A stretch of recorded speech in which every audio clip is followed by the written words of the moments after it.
arrested. Is it really a sun decal on your notes? Is that what that is? Yes. I'm hoping that's from the hotel and not from the Mo Rocca collection. No, it's the CBS Sunday Morning logo, and my name is at the bottom. Oh, is that true? Yeah. What, the logo is the sun? Yes. I knew that because I watch. I'm up all the time. It's right on the screen. This piece will end with a decorative sun. Is that true? All pieces end with a decorative sun? Yes, people send in the suns.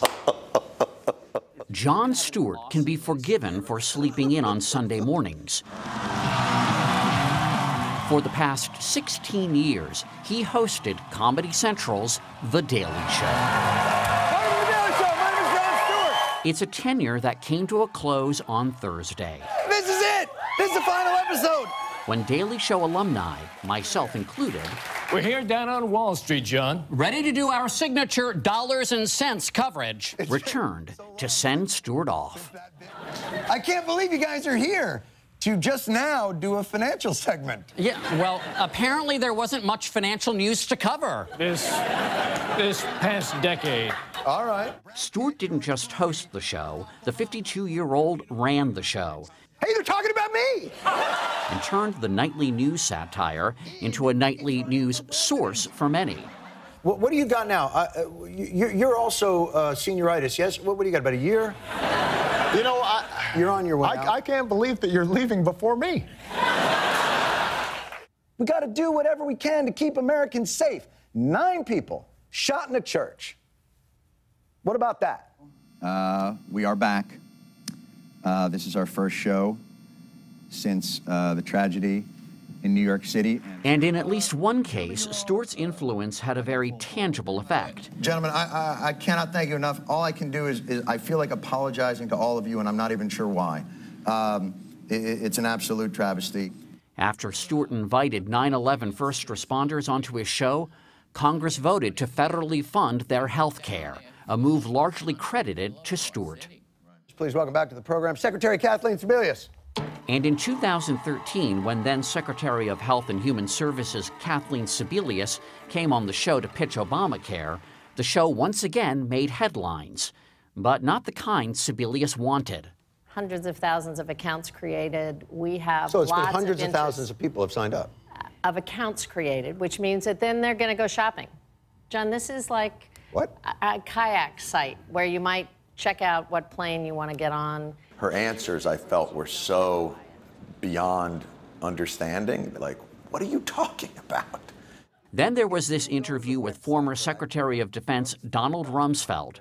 Stewart believes he let Rumsfeld off too easy during this exchange about the 2003 invasion of Iraq. In the effort that it took to sell us this,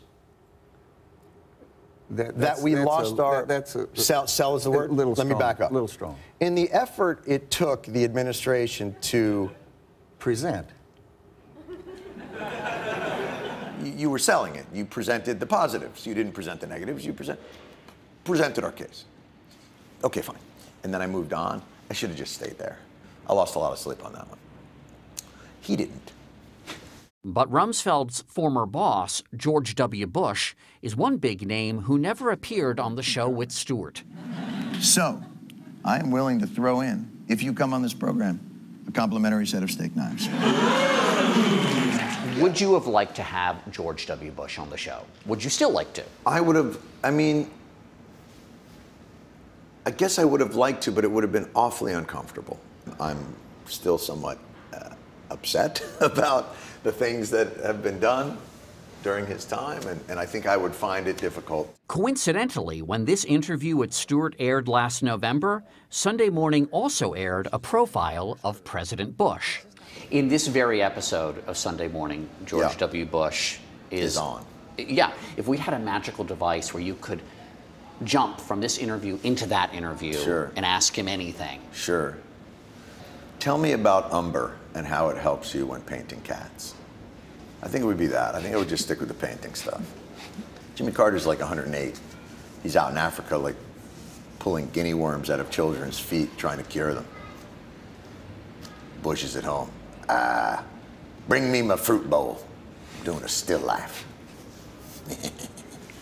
Do you like interviewing politicians? No. I despise it, as most sentient creatures, I think, would. Imagine having to interview salespeople. They're salespeople. They live in a world of denial and conjuring. It's very strange. It's very strange to talk to people who have lost their awareness that that's what they're doing. At least with a salesperson, they'll every now and again go, look, I shouldn't be telling you this. These things are a piece of crap. Still, to the end, politicos and media bigwigs kissed up to Stewart and his young audience. But he was just fine staying outside the moat, throwing rocks at the castle. NBC talked to you about maybe hosting Meet the Press. What do you think that says? They're confused, they're confused, da-da-da-da-da, they're confused.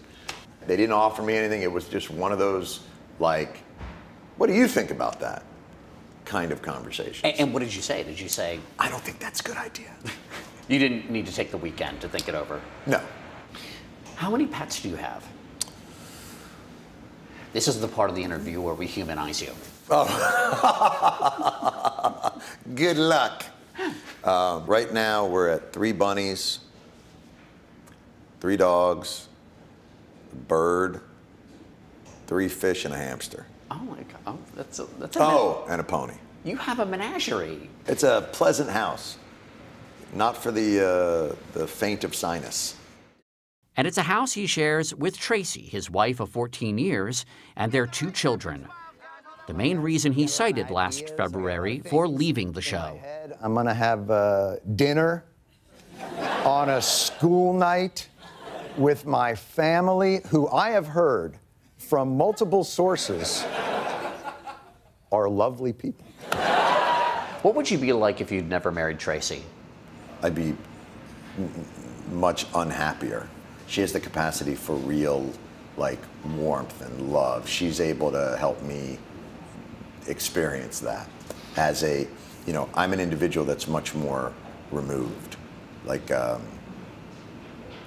I like bartending because it's sort of like being out, but you don't actually have to be out.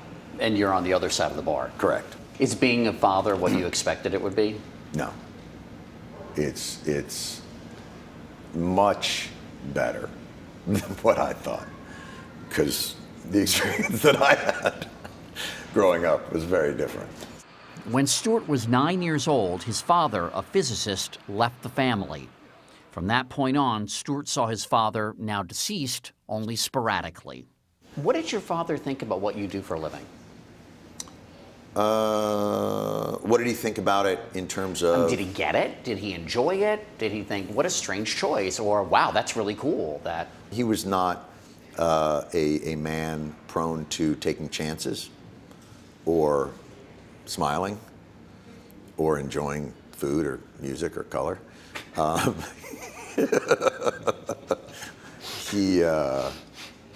Yeah, you know, he wasn't the happiest, you know. My mom ultimately probably is much more, because she's an educator, she's someone that believes in taking chances, she has an incredible work ethic, she believes that no matter what happens to you, if you work hard enough, if you fight hard enough, you will turn it around. Like, that's where all that comes from. She sounds great. She's a Spitfire, man. 81. She'll knock you out. Well then, I had just one more question for Jon Stewart, as soon as I could find it. It's not there, Mo. It's not there. No amount of squinting is going to bring it there. You know, I think that it might... Unless you wrote it in lemon juice. Oh, I remembered what I was going to ask you. Yeah. What are you going to do next after The Daily Show? Oh, I don't know. All right. What do you think? You know what? Have your viewers draw some sons of what they think I should do next. A doctor's son, things, different professional sons that they would like to see. A mountain hiker son? Whatever the son they want to draw, and we'll get it done that way.